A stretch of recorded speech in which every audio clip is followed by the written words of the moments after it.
In a major development for social media in America, the administration announced a long-awaited executive order that would secure TikTok's presence in the United States while addressing national security concerns.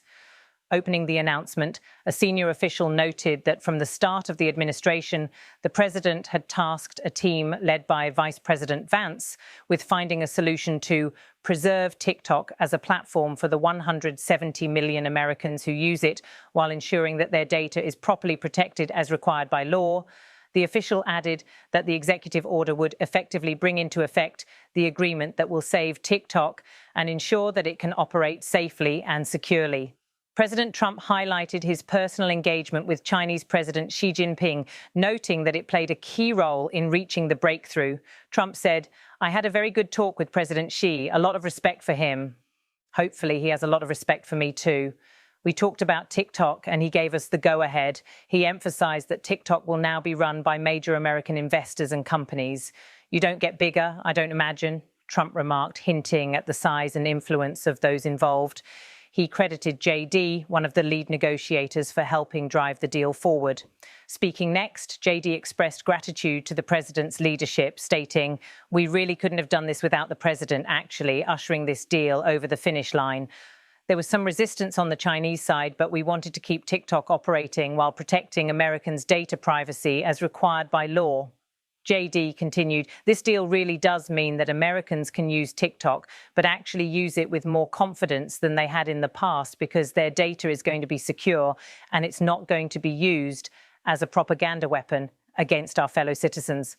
The president reflected on TikTok's impact during his campaign.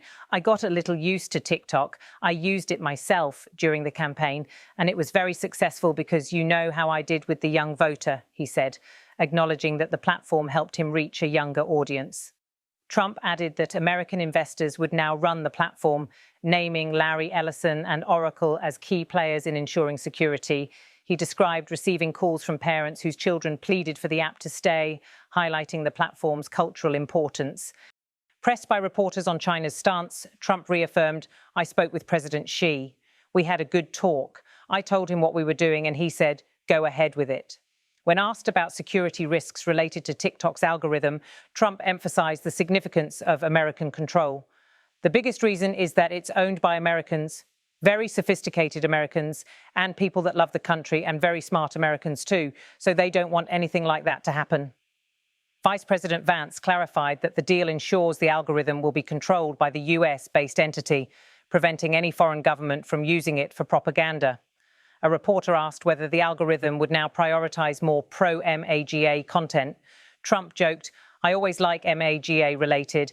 If I could, I'd make it 100% MAGA related. But it's not going to work out that way, unfortunately. No, everyone's going to be treated fairly. Every group, every philosophy, every policy will be treated very fairly." Discussing the financial side, JD said, "The company will be valued around $14 billion. We think this is a good deal for investors, but ultimately the investors will decide what they want to invest in. The most important thing is that it protects Americans' data security and keeps TikTok accessible." He also noted, "The American entity and the American investors will actually control the algorithm. We don't want this used as a propaganda tool by any foreign government." The president hinted at the involvement of leading business figures, mentioning Michael Dell, Rupert Murdoch, Larry Ellison, and Oracle as part of the investor group. "We have probably 4 or 5 absolutely world-class investors that love the country," he said. Trump also highlighted the financial benefits for the United States, noting that the government would gain through taxes. "It's going to make money, and we're going to get a lot of money in taxes." And China wanted to see this go. "This is a great legacy for China too," he said, praising Xi's cooperation. Asked again about security issues, Trump dismissed fears.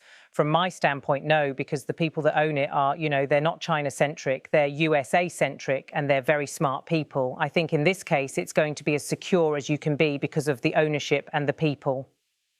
In response to a question about small businesses that rely on TikTok for advertising, Trump underscored the platform's importance. "Small businesses have become very successful because of TikTok.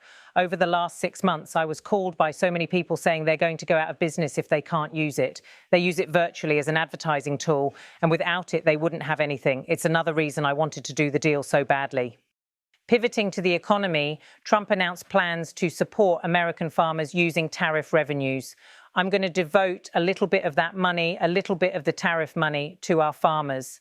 Our farmers have been incredible. They are the ones that let us survive and eat and enjoy our lives. We're going to help the farmers out a little bit during this transition period, he said. Trump added, ultimately, they're going to be making a fortune. They may be one of the top in the whole world in terms of percentage gotten from the tariffs we're taking in.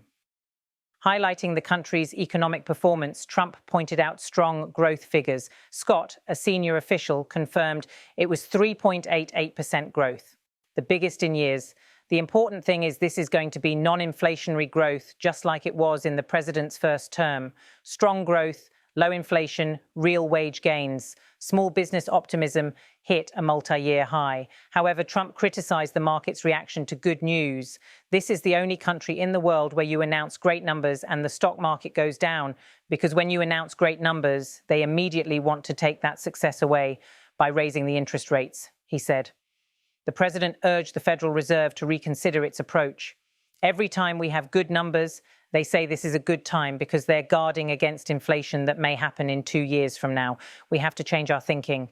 We should be rewarded for good numbers, not penalized. Scott echoed this sentiment, saying, eventually the people at the Fed will be able to focus on this like Alan Greenspan did in the 90s. You can have strong growth and low inflation, and I think we can get the stock market up.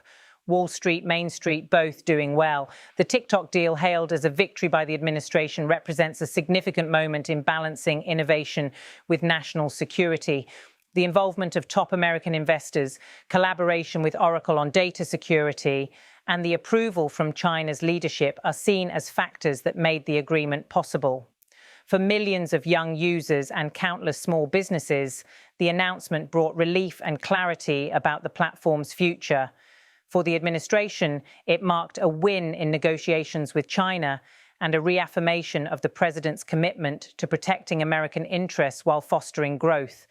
As Trump concluded, the broader message was one of optimism. We have so much coming in. It's a very small thing, but I want to let the farmers know they'll be supported, and we're going to do better than we've ever done before.